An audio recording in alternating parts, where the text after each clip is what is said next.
Hi guys and welcome to Whiskey Geek. My name's Ben and today I've got my brother with me again for another blind tasting. So say hi to Dan. Hi Dan. Very good.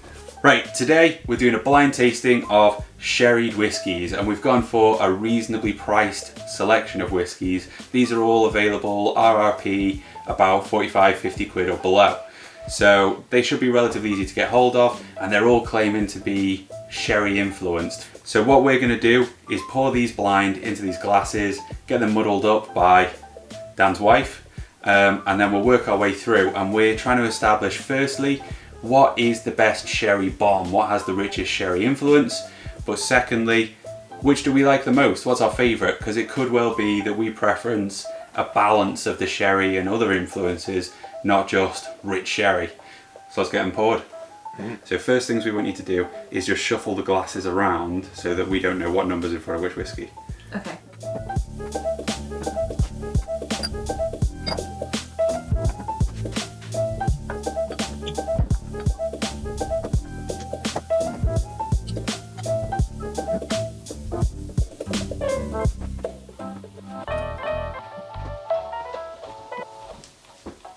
So there we go, we're fully shuffled, we have no idea what's where.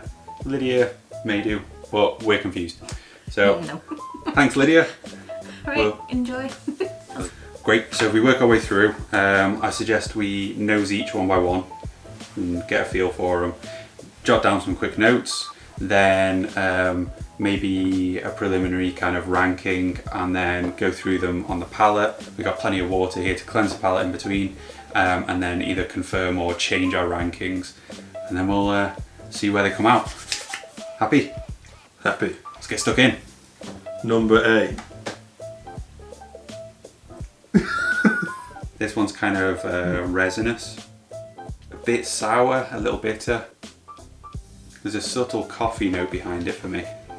Bear in mind we're not sampling the same whiskies here. Pie, like a pastry, maybe like a cherry pastry. Cherry pie, sorry. It's a little metallic as well. I'm not finding that one particularly sherried at all.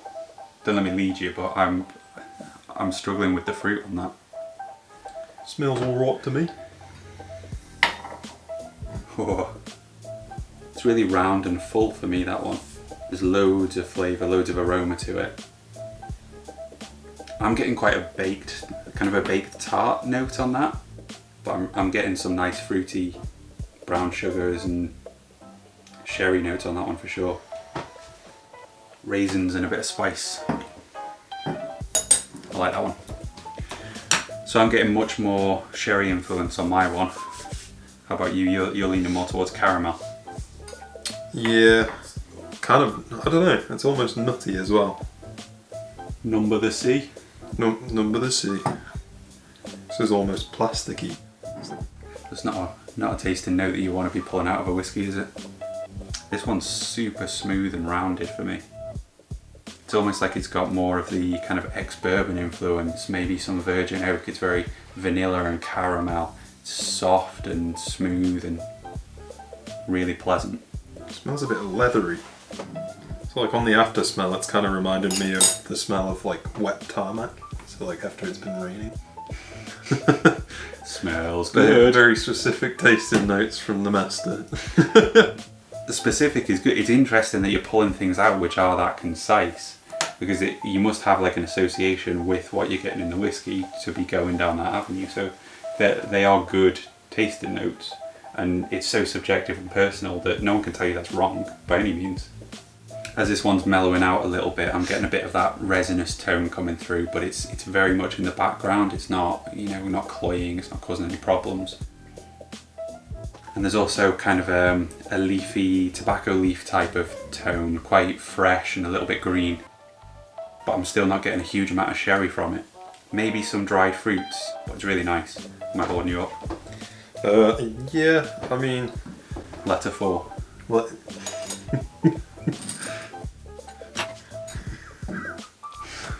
I'm sorry. Ooh, I'm getting way more sherry on this one. It's a little bit sour, kind of in a young way, but quite punchy. I think I'm getting a bit of a maritime tang on the back end as well. I'm kind of finding this one to be a bit salty. A rounded sweetness, a bit of citrus in there. Another good one, and a good sherry influence on there. I think it smells like a little bit like wine. It's like the sharp citrusy taste, or citrusy smell that you get on like a crisp white wine. Okay, yeah. I don't drink a lot of wine, but I think I know what you mean. I definitely get you on like a sharp bite. I'm getting some raisins and dark sugars on this now. Really enjoying that one, and plenty of sherry influence. Final one on the nose. I think I've come on to whatever you identified as plastic, I'm getting kind of as plasticine. It's a bit of an odd one.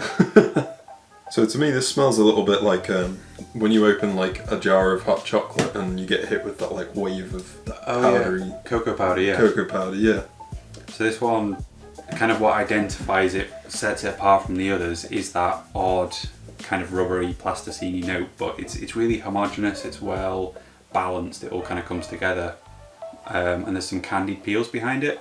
That oddity that's really standing out, you know, nosing them as a flight like this, it's what's making it stick out. But I'm getting sherry influence on that one.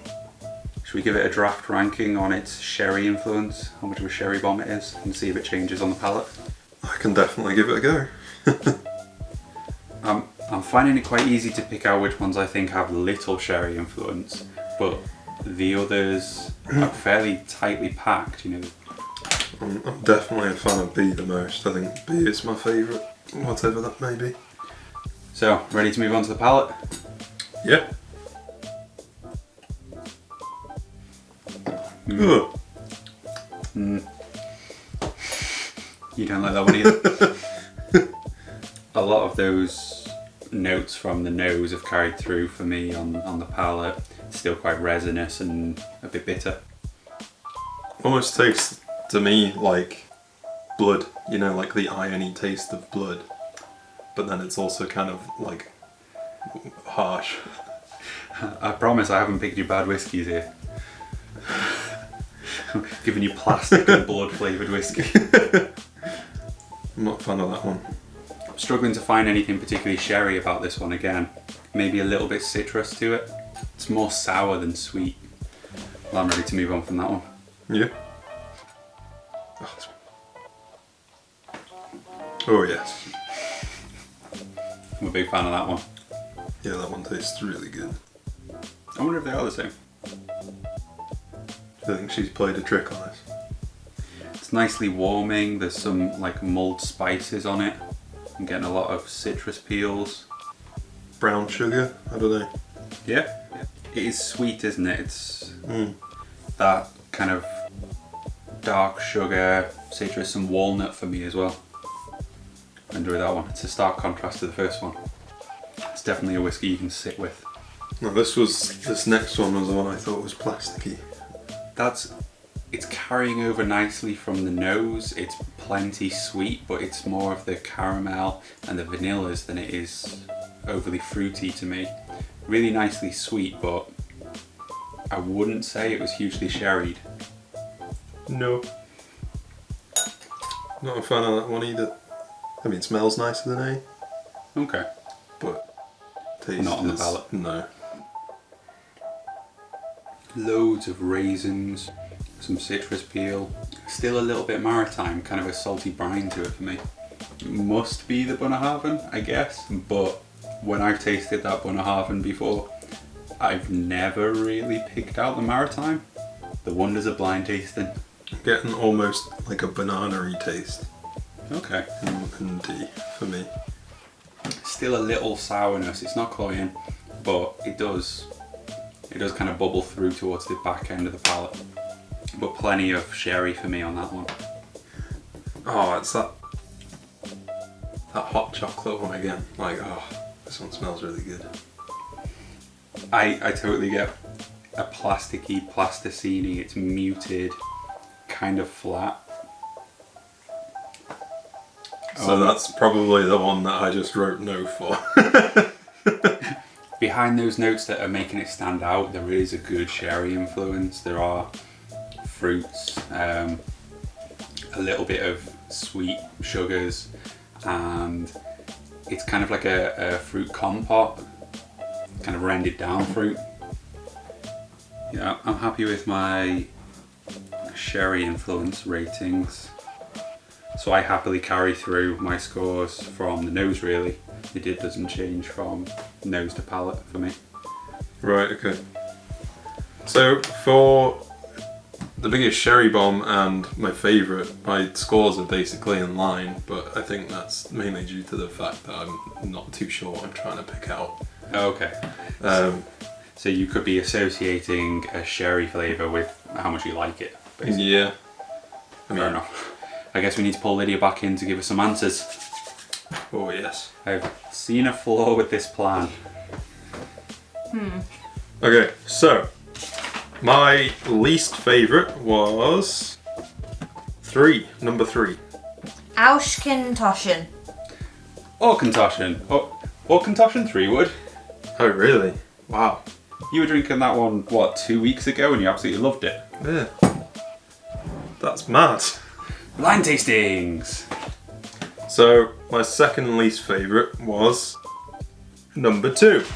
2 was Dalmore. Dalmore 12-year-old. I'm surprised that this one pipped the Dalmore, to be honest. I like this bottle. Power of marketing for you. But I like the antlers, I like the shape. Can I have it afterwards? Sure. Do you want the whiskey as well? No. So my third favourite, number 4. GlenDronach. GlenDronach 12-year-old. I love it. This one's a great whiskey.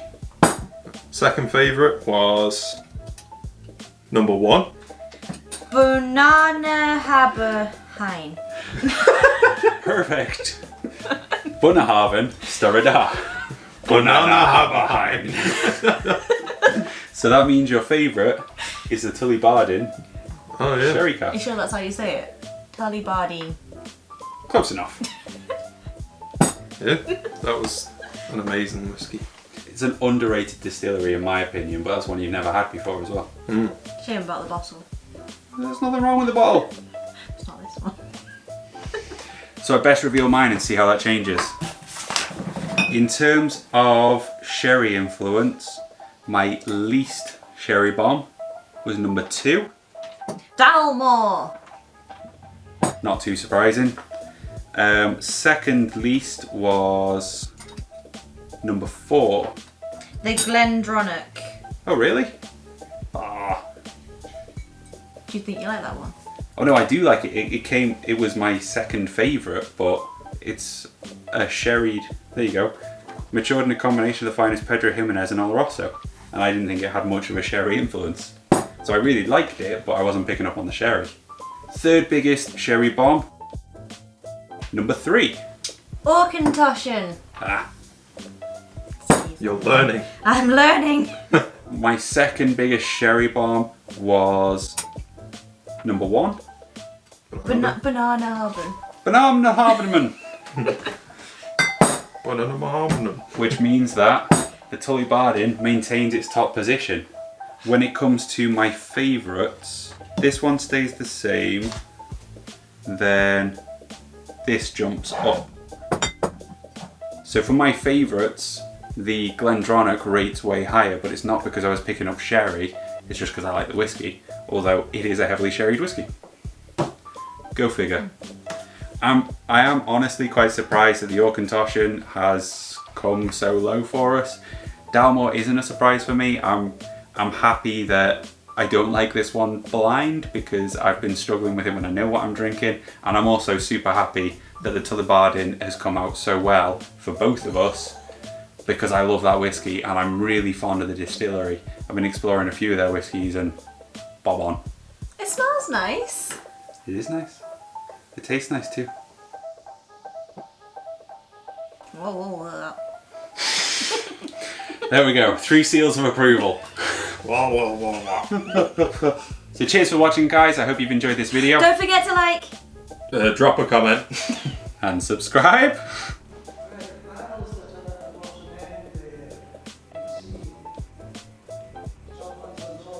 It's definitely a whiskey you can sit with.